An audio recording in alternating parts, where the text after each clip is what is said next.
পূর্বপুরুষের লিখে যাওয়া মন্ত্রেই আজও হয় ৪০০ বছরের পুরনো তমলুকের ভট্টাচার্য বাড়ির কালীপুজো। মা বসেন পঞ্চমুণ্ডির আসনে, ভেসে আসত বলির খড়গ, পুজোর বাসন। চমকপ্রদ ইতিহাস ভট্টাচার্য বাড়ির কালীপুজোর। পূর্ব মেদিনীপুর জেলাকে কালীক্ষেত্র বলা হয়। জেলার সদর শহর তমলুকে অধিষ্ঠাত্রী দেবী বর্গভীমা। পুরাণে বর্ণিত ৫১ সতীপীঠের এক পীঠ রয়েছে এখানে। এছাড়াও জেলার প্রতিটি কোণায় রয়েছে অজস্র প্রাচীন কালী মন্দির। যেসব মন্দিরের ইতিহাস ও পুজো শুরু হওয়ার কাহিনী যেমন চমকপ্রদ, তেমনি পুজোর রীতিনীতিও অভিনব। সেরকমই একটি কালী মন্দির হল তমলুকের পিপুলবেড়িয়া গ্রামের ভট্টাচার্য পরিবারের কালী মন্দির। প্রায় ৪০০ বছরেরও বেশি সময় ধরে পূজিত হয়ে আসছে তমলুকের পিপুলবেড়িয়া গ্রামের ভট্টাচার্য পরিবারের কালী। এই কালী পুজোর প্রধান রীতিনীতি হল নিজেদের পূর্বপুরুষের লিখে যাওয়া মন্ত্রে পূজিত হয় দেবী।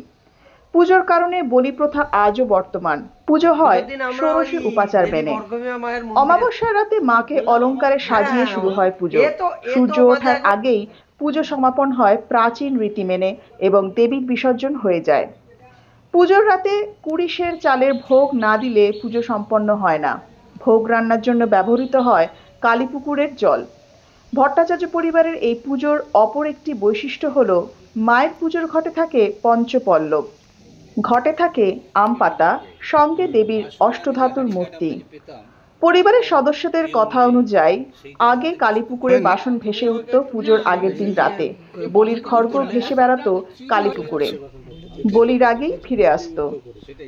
এক পুজোয় খুঁত থাকায় ভেসে চলে যায় সেই খড়গ, আর ফেরেনি।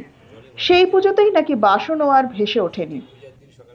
তারপর নিজেরাই বাড়িতে খড়গ বানিয়ে নেন।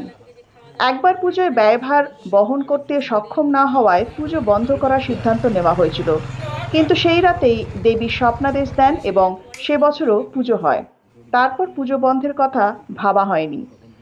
দেবীর মন্দিরে রয়েছে পঞ্চমুণ্ডির আসন। এই পঞ্চমুণ্ডির আসন প্রতিদিন পুজো হয়। তমলুকের ভট্টাচার্য পরিবারের এই প্রাচীন কালী পুজো প্রতি বছর প্রাচীন রীতিনীতি ও নিয়ম নিষ্ঠা মেনে হয়ে আসছে। আজও পুজো দেখতে সমাগম হয় প্রচুর পরিমাণ ভক্তের। পূর্ব মেদিনীপুরের তমলুক থেকে সত্যম নিউজের বিশেষ রিপোর্ট। আপনাদের সাথে আমি সুদীপা। পঞ্চমুণ্ডির আসনে মায়ের পুজো হয়। পঞ্চমুণ্ডি আসনের উপর যে পুজো হয় তাতে আমাদের পুরোহিতও বসেন আর ঠাকুরজিও বসেন।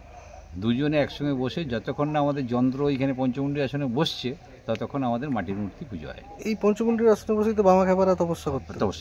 তখনকার দিনে আমাদের এই পুরোহিতরা তপস্যার মধ্যেই দিয়ে এই পুজোটি তৈরি করেছে। আচ্ছা, নিজের হাতে লেখা তান্ত্রিক বই, বাজারে বই পাওয়া যায়। পঞ্চমুণ্ডির আসন কি কি দিয়ে তৈরি হয়? পঞ্চমুণ্ডি আসন হয়তো আমরা বললাম হনুমান, পেঁচা, শিগাল, মানুষের মাথা, আর একটা কি হচ্ছে মহিষের মাথা। এখন অবধি এখানে বসেই পুজো হয় না? হ্যাঁ, এখানেই বসে। আমরা অংশগ্রহণ বলতে আমরা ঘর থেকে যেটা করার সেটাই করি। ওখানে ফল কেটে দেওয়া বা সাজানো ওগুলো সমস্তই ছেলেরা করে, নৈবেদ্য সাজানো সব কিছুই। আমরা এখান থেকে ঘর থেকে শুধু আমরা বের করি, যেমন আজ যে চাল নৈবেদ্য হবে, তো নৈবেদ্যের চালটা আমরা গুছিয়ে বের করে দিই। মহিলারা কি সরাসরি অংশ নিতে পারেন না? মহিলারা অংশ নিতে গেলে সত্যি কথা বলতে কি এখানে যেহেতু নিয়মটা অন্যরকম, যে ওই ঠাকুরের কাজ করতে করতে সেই কাপড়ে আমি অন্য কিছু করতে পারবো না। ছেলেরা হলে গিয়ে ঝট করে যাচ্ছে, গিয়ে কাপড় ছাড়ছে, গা ধুয়ে আসছে, দিয়ে এসে কাপড় ছাড়ছে, করতে পারছে, কিন্তু মেয়েরা চট করে করতে পারে না, তাই অসুবিধা হয়। যার জন্য এবার আমি যদি সন্ধ্যে থেকে, আমার যেমন আমার ফ্যামিলিতে আমি প্রায় ঢুকি সত্যি কথা বলতে, সন্ধ্যে থেকে থাকি। এবার সেই কোথায় মশলা পিষে দেওয়া বা সব জোগাড় করে দেওয়া সবগুলো আমি ওখান থেকে বের করে দিচ্ছি, ওরা নিয়ে যাচ্ছে, সবাই মিলে নিয়ে গিয়ে ওখানে করে নিচ্ছি। পুরনো যে গল্প শুনেছেন তো? হ্যাঁ, সে তো শুনেছি। বাসন ভেসে আসে, দেখেছেন নিজের চোখে? আমি দেখিনি, আমি এদের বাড়িতে 40 বছর এসেছি, আমি দেখিনি। তবে আমার শাশুড়ির মুখেও শুনেছি এবং এখনও পর্যন্ত আমাদের করা হয় ওই কালী পুজোর আগের দিন যে খাওয়া দাওয়া যত রাত্রেই শেষ হোক, সেদিন অনেক লোকজন খায়, নাড়ি ঘরে নাড়ু টাড়ু হয়, মিষ্টি তৈরি হয়, যেটা নাড়ু আমাদের প্রায় 70-80টা নারকেলের নাড়ু হয়, মিষ্টি যে সবাইকে প্রসাদ দেওয়া হয়।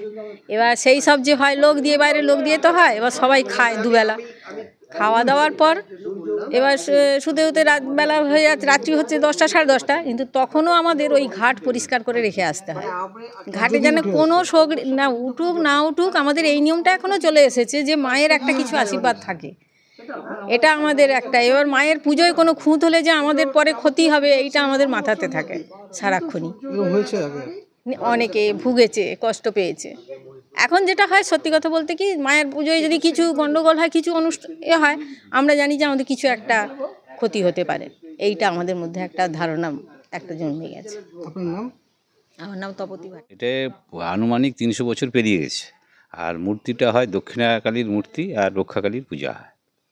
কি গল্প কথা জড়িয়ে রয়েছে? গল্প জড়িয়েছে আমাদের অমাবস্যার মধ্যে পূজা শেষ করা, আর দ্বিতীয় কথা আমাদের জোড়া পাঁঠার বলি, এক মণ চালের ভোগ, মাইক বাজে না, গান ঠাকুরের গান হয়, ঢাক বাজে, এইসব দিয়েই হয় পুজো।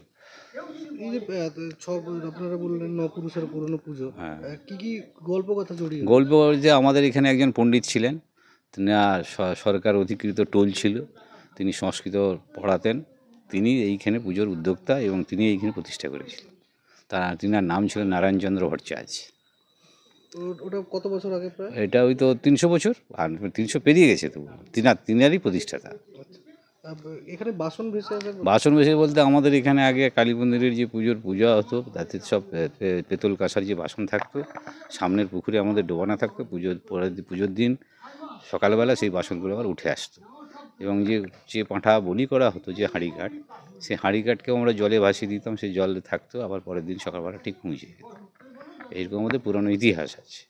সেই হাড়িকাঠ এখন আর খুঁজে পাওয়া যায় না, সেগুলো বিলুপ্ত হয়ে গেছে, দেখতে পাওয়া যায়নি আর। হঠাৎ কারণটা কিছু বোঝা যাচ্ছে না, সেটা তো আমরা কিছু জানতে পারছি না কী কারণে হলো। কোনো হয়তো পূজার মধ্যে কোনো কিছু ত্রুটি থেকে যেতে পারে, তার থেকে এটাও হতে পারে, জানা নেই আমাদের। আগে যে এরকম ধুমধাম বা আচার আচরণ আগে আচার আচরণ যে রীতিনীতি ছিল, সেই রীতিনীতি রেখেই আমরা পুজোটা রেখেছি। কিছু আমাদের তখন তো কারেন্ট ছিল না, আলো টালো ছিল না, দ্বীপ জেলে পূজা হতো, সেই সব দ্বীপ টিপ জেলে আলো করে পূজা হতো। এখন বিদ্যুৎ এসে যায়, কারেন্ট নিয়ে আমাদের পুজো টুজো হয়। আপনার নাম? আমার নাম মানিকলাল ভট্টাচার্য। মায়ের প্রতি শনিবার মঙ্গলবার মায়ের বিশেষ পুজো অর্চনা করা হয়, এবং সেখানে যাগযজ্ঞ মায়ের সাথে হয়, ঝুড়ি ভোগও করা হয় এবং বলিদানও হয়, এবং প্রতি অমাবস্যায় মায়ের খিচুড়ি ভোগ, মায়ের জুড়ি ভোগ করা হয়। তো মায়ের একটা বিশেষ এখানে আছে, কেউ যদি মা কোনো মনোবাসনা পূর্ণ মানত করেন, 1 মাসের মধ্যে মা তার মনোবাসনা পূরণ করে। আর কালী পুজোতে তো এই রাজ্য ছাড়াও ঝাড়খণ্ড, বিহার, উড়িষ্যা থেকে প্রচুর লোক সেখানে জনসমাগম হয়, এবং অষ্টমীতে প্রচুর লোক খাওয়ানো হয়। এই হচ্ছে মায়ের বিশেষত্ব। আপনার নাম? আমার নাম অভিজিৎ চক্রবর্তী।